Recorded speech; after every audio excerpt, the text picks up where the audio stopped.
శ్రీకృష్ణ పరబ్రహ్మణే నమః. ఓం శ్రీ పరమాత్మనే నమః. అర్జునునికి గీత బోధిస్తున్నటువంటి కృష్ణ పరమాత్మ, శ్రేష్ఠునిగా నీవు ఉండాలి, నీవు శ్రేష్ఠుడు అనేటటువంటిది ప్రపంచం గుర్తించాలంటే నీ ధర్మకర్మ నీవు చేయాలి. అంటే నీ విద్యుక్త కర్మ ఏది ఉందో అది చేయాలి. ఒక ఉపాధ్యాయుడు బోధించాలి, ఒక విద్యార్థి వినాలి, ఒక రైతు వ్యవసాయం చేయాలి, ఒక సైనికుడు దేశాన్ని రక్షించాలి, ఒక పరిపాలకుడు సరి అయిన విధంగా పరిపాలన చేయాలి. అప్పుడేమవుతుంది? యథా రాజా తథా ప్రజ. అంటే పెద్దలు ఇలా చేశారు కాబట్టి మిగతా వాళ్ళు కూడా అదే మార్గాన్ని అనుసరించారు అవుతుంది. కాబట్టి నేను ఈ ప్రపంచంలోకి వచ్చాను. కృష్ణ పరమాత్మ ఒక అవతారంగా వచ్చారు కదా, విష్ణుమూర్తి యొక్క అవతారం కదా కృష్ణ పరమాత్మది, పూర్ణావతారం కదా. ఆ విధంగా వచ్చినటువంటి కృష్ణ పరమాత్మను మనము వసుదేవ సుతం దేవం కంస చాణూరమర్దనం దేవకీ పరమానందం కృష్ణం వందే జగద్గురుం అని చెప్పుకుంటాం. అంతేకాదు చేతవెన్న ముద్ద చెంగల్వ పూదండ బంగారు మొలతాడు పట్టుదట్టి సందెతాయతలు సరిమువ్వ గజలు చిన్ని కృష్ణ నిన్ను చేరికొలుతూ అని కృష్ణ పరమాత్మను, ఆ బాలకృష్ణుణ్ణి, ఆ వేణు మాధవుణ్ణి, ఆ గీతాచార్యుడైనటువంటి కృష్ణ పరమాత్మను మనం ధ్యానిస్తాం, భావిస్తాం, పూజిస్తాం, ఉపాసిస్తాం, తరిస్తాం. మరి అలాంటి కృష్ణ పరమాత్మ ఏమంటున్నాడంటే, అర్జున పార్థ, నిన్నే చేయమనడం లేదు కర్మ, నేను చేస్తున్నానంటాడు. నాకు ఈ లోకంలో ఏమీ అక్కర్లేదు కానీ నేను కర్మ చేస్తున్నా అంటాడు. ఇదేమిటండి? కర్మయోగంలో ఇది చాలా స్పష్టంగా చెప్తాడు. నీ ధర్మకర్మ నీవు చేస్తూ ఉండు, నేను నా ధర్మకర్మ నేను చేస్తుంటాను. నేను ఎందుకు చేస్తున్నాను అని అంటే అంటున్నాడు చూడండి కృష్ణ పరమాత్మ ఏమంటే, నమే పార్థాస్తి కర్తవ్యం. ఓ పార్థ, మే నాకు, నమే లేదు, నమే పార్థాస్తి కర్తవ్యం త్రిషు లోకేషు కించన నానవాప్తం అవాప్తవ్యం వర్త ఏవచ కర్మణి. అర్థం ఏంటంటే, పార్థనాకి త్రిలోకాలను పొందబడనిది, పొందదగినది, చేయదగినది ఏది లేదో అయిన కర్మను చేయుచుంటిని. ఈ గీతా శ్లోకానికి అర్థం ఇదండి. నాకు ఇవాళ కావాల్సింది ఏదీ లేదు, నాకు ఇది కావాలి అనుకున్నది నేను పొందనటువంటిది ఏదీ లేదు, నాకు అన్నీ ఉన్నాయి. ఆయన యూనివర్సల్ సోల్, విశ్వాత్మ, కణం కణంలో ఉన్నటువంటి పరమాత్మ, ఒక నిరాకారుడైనటువంటి పరమాత్మ ఒక ఆకారాన్ని ధరించి లోక శ్రేయస్సు కొరకు అక్కడికి వచ్చాడు. ఇక్కడ ధర్మ కర్మ నిర్వర్తించడానికి అర్జునుని ప్రేరేపించడానికి గీతా సందేశాన్ని ఇస్తున్నాడు. అందుకొరకే అర్జునుని ప్రేరేపిస్తూ ఏమంటున్నాడు అని అంటే, నాకు ఈ లోకంలో ఏదీ అక్కర్లేదు, ముల్లోకాల్లోనూ ఏదీ అక్కర్లేదు, నాకు అన్నీ ఉన్నాయి, కానీ నేను కర్మను చేస్తూ ఉన్నాను. ఎందుకొరకు ఈ కర్మ చేస్తున్నాను అనేటటువంటి దానికి ఆయన చెప్పినటువంటి తర్వాత సమాధానం చూస్తే ఆశ్చర్యం అనిపిస్తుంది. యది హేయం నవర్తేయం జాతు కర్మణ్యతంద్రితః మమ వర్త్మానువర్తంతే మనుష్యాః పార్థ సర్వశః. దానికి అర్థం ఏమిటంటే, జాగరూకుడ నగుచు కర్మన నేను నడవక ఉన్న పార్థ అన్ని రీతుల జనులు నన్నే అనుసరించెదరు. ఎంత గొప్పగా చెప్పారు చూడండి.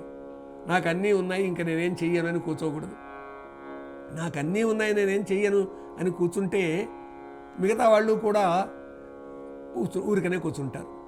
సోమర్తనం ఆవహిస్తుంది. అన్నీ తెలిసి ఉన్నా తన ధర్మకర్మ తాను చేయాల్సిందే, ఏదో పని మనిషి చేయాలి.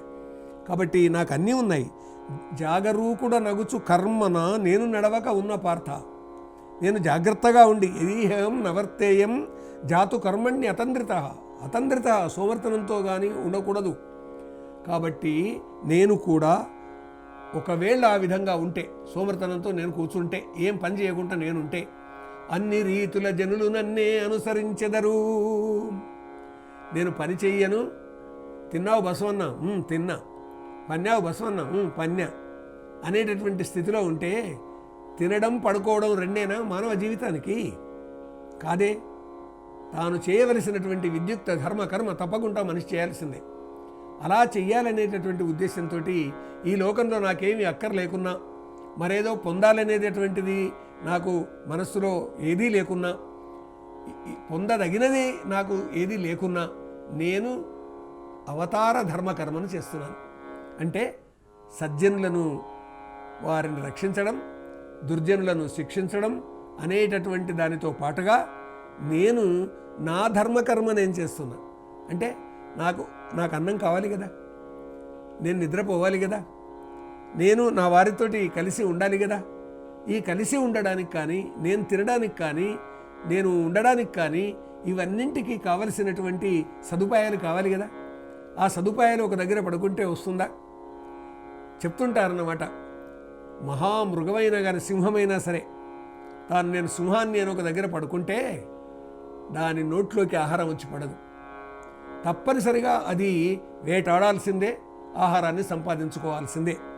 కాబట్టి అహంకారం కానీ, లేకపోతే నాకింత బలముంది అనేటటువంటిది కానీ, నేను ఏం చెయ్యను అనేటటువంటిది కానీ ఎప్పుడూ ఎవరూ అనుకోరాదు. వీటన్నింటికి దూరంగా ఉండాలి. కాబట్టి కర్మ చేస్తూనే ఉండాలి. ఆ కర్మ ఫలాన్ని ఆశించకుండా చేయాలి. కర్మఫలం సర్వమానవులకు అందేటటువంటి విధంగా ఉండాలి అనేటటువంటి ఉద్దేశంతో కృష్ణ పరమాత్మ, అర్జున, నీ ధర్మకర్మ చేయమని నీకొకనికే నేను చెప్పడం లేదు. నేను కూడా ధర్మకర్మ చేస్తుంటాను.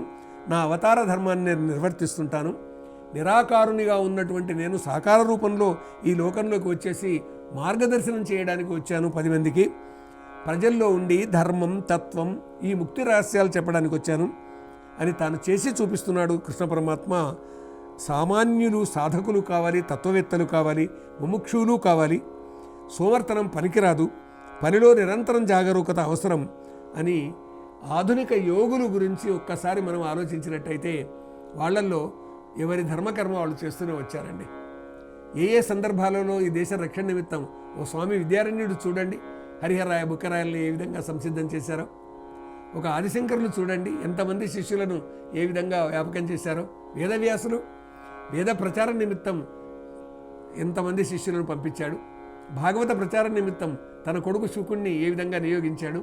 కాబట్టి అన్నీ తెలిసి ఉన్నా కానీ ఇవి నేను చేయవలసినవని అనుకున్నటువంటి ధర్మకర్మలు చేస్తూ 10 మందికి మార్గదర్శనం చేయడానికి జ్ఞాని, ఆత్మజ్ఞాని అయినటువంటి వాడు వివరిస్తాడు అని చెప్పడానికే కృష్ణ పరమాత్మ నేను కూడా పని చేస్తూనే ఉన్నాను, పని చేస్తూనే ఉంటాను, 10 మందికి మార్గదర్శనం చేస్తూనే ఉంటాను, మార్గదర్శకునిగా నిలబడతాను అనేటటువంటి ఉద్దేశంతో చెప్పింది. ఇది స్వీకరిద్దాం, మనము కూడా ఆ విధంగా వ్యవహరిద్దాం. ఓం యత్ర యోగేశ్వర కృష్ణో యత్ర పార్థో ధనుర్ధరః తత్ర శ్రీ విజయో భూతి ధ్రువా నీతిర్మతిర్మమ. స్వతంత్ర భక్తి యూట్యూబ్ ఛానల్ ని సపోర్ట్ చేయండి. మీకు ఈ వీడియో నచ్చితే లైక్ చేయండి, మీ స్నేహితులకు, శ్రేయాభిలాషులకు షేర్ చేయండి, మీ అభిప్రాయాలను కామెంట్ చేయండి. సబ్స్క్రైబ్ చేయడం మాత్రం మర్చిపోకండి. మరిన్ని వీడియోల కోసం బెల్ సింబల్ ని ప్రెస్ చేయండి. స్వతంత్ర భక్తి ఛానల్ ప్రేక్షకులకు ధన్యవాదాలు. స్వతంత్ర భక్తి YouTube channel, please like, share and subscribe.